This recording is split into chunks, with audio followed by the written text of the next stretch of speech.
Welcome to r/Maliciouscompliance, where OP gets his bully expelled. Our next Reddit post is from Emotional Sector. Some context. From 2001 to 2010, I went to a truly vile Catholic school that was part of our local church that we attended. The students and staff were homophobic, racist, and xenophobic, and me, being a Goth Latinx student, I was bullied by students and staff alike. This school had a pretty strict dress code requiring students to wear a uniform, and the boys had to tuck in their shirts and wear a belt. This was a problem for me because the staff and students would love to hit me with a 1-2 punch, where the students would steal my belt during gym class and the teachers would conveniently do a belt check, and this would result in me getting countless detentions. It was hard to prove that this was happening because having an extra belt in your locker wasn't suspicious, and we never labeled our belts because who steals belts? Anyway, after my parents caught wind of what was happening, they immediately scheduled a meeting with the principal, vice principal, and the pastor of the church. In my parents' defense, they didn't know how awful the school was. And after learning about the racist and homophobic views of the Catholic Church, we promptly left and joined a much more accepting church.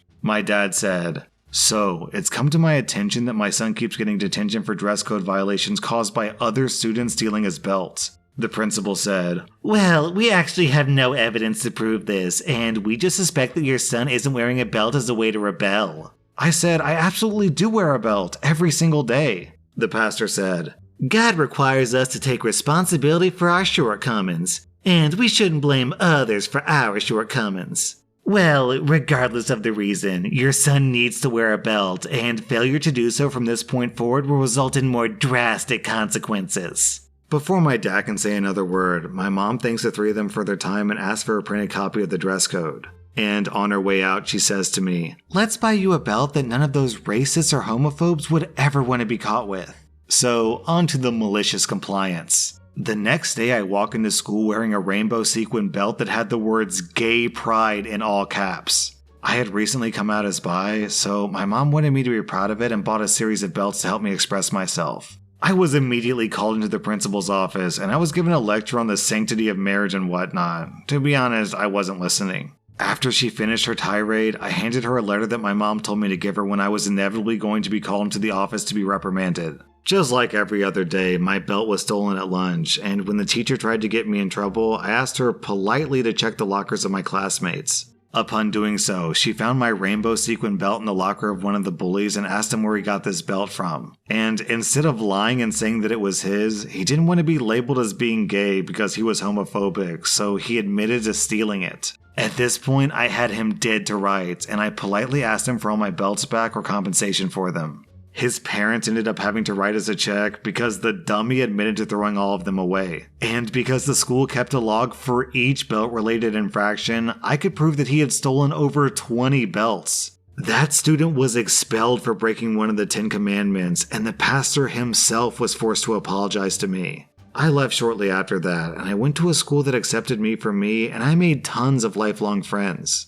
Our next Reddit post is from DMGT. When I was in college, I took a class with this gem of a professor. On the first day of class, he asked how many people thought they would make an A. This being a tough engineering school where a C grade actually was average, something like 5 students out of a class of 60 raised their hands. He then announced that that's how many A's he would give out that semester. All of our tests for that class were multiple choice exams we took online. We were allowed to refer to our notes during the tests, and we were allowed to study from old tests as long as we didn't refer to the old test during the exam. Fair enough.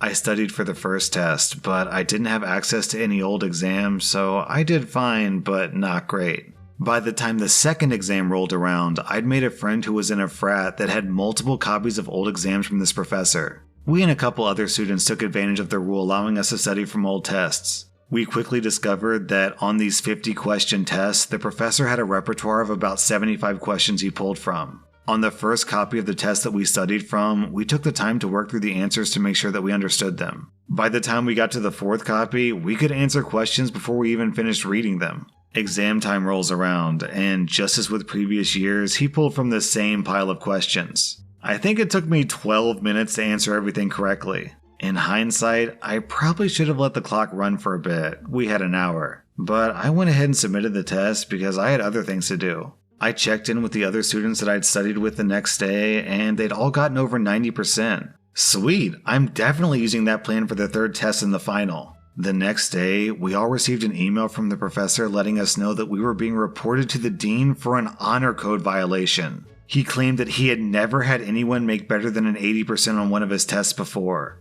So the fact that we all made over 90% was clear proof in his mind that we'd cheated. This being an engineering school, we were all nerds who were pretty scared about receiving such an email. But we agreed the best course of action was to talk to the professor before we went to the dean so we could tell him our side of the story and see if we could work things out. We reached out to him, and he agreed to meet with us after class. When we met with him and laid out our case, he was surprisingly receptive to our explanation. I think in reality, he just didn't want to go through with the hassle of reporting us to the dean. So we left the meeting feeling pretty good, and we agreed within our study group that we would keep studying from the old tests. Well, about a week before test 3, this guy announces to the class that because some of us had found the previous test so easy, the next one would have twice as many questions in the same amount of time. Being the cheeky SOB that I am, I asked him as I was leaving class what would happen if someone made 100 on the test. He said, "God help you on the final." So we used the same approach in studying for that test, and we found the same pattern of a limited set of questions. Of course, in addition to the extra questions he had promised, all the questions on this test would be new. So while we still memorized all his questions and answers, we tried to make sure that we understood the concepts as much as possible so we could deal with those extra questions.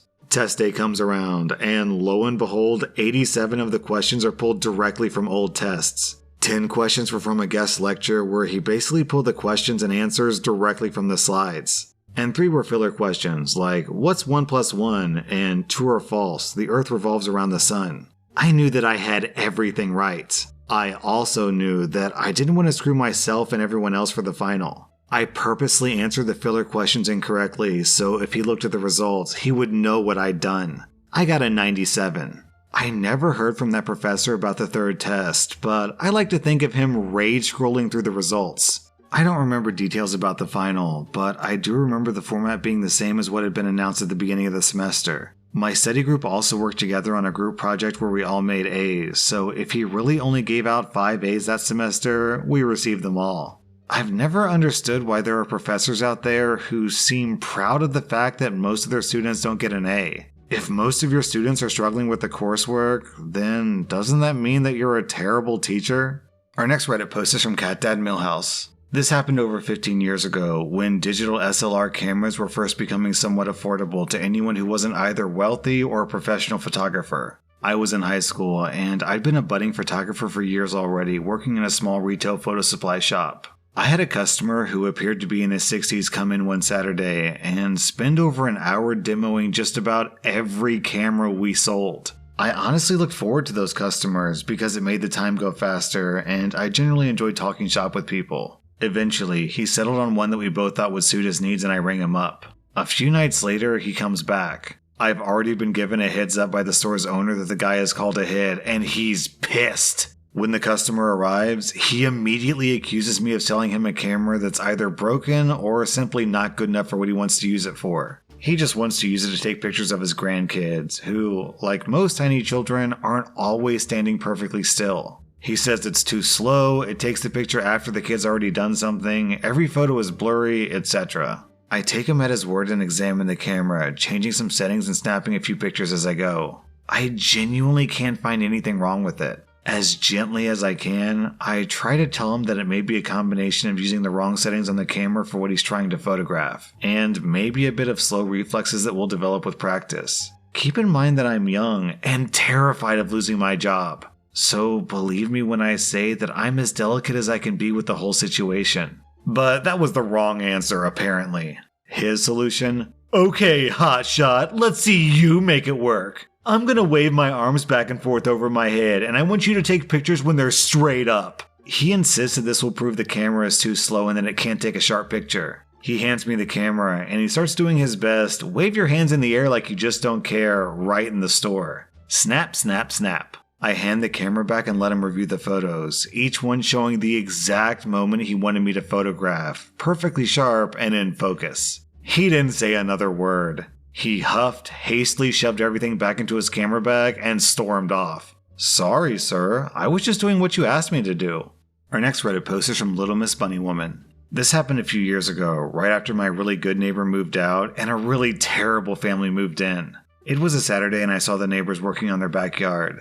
I hadn't really had the opportunity to introduce myself, so I went over and said hello. They were digging a pit to put in a plastic rainwater collection thing so they could water their vegetable garden. Me being nice, I offered to help, and I spent a really nice day digging a pit and laying some cement for the tank to rest on. Well, I noticed two things and tried to bring them up. One, they didn't put any removable mesh through the main collection pipe, meaning that if it got clogged, it was going to be terrible to clean. Two, there was no overflow line from the tank. The thing is, these would have been easy to fix, maybe 45 minutes tops. I tried to bring it up, and I told them they might want to put in some mesh in an overflow. I was shut down right away and told that it was fine.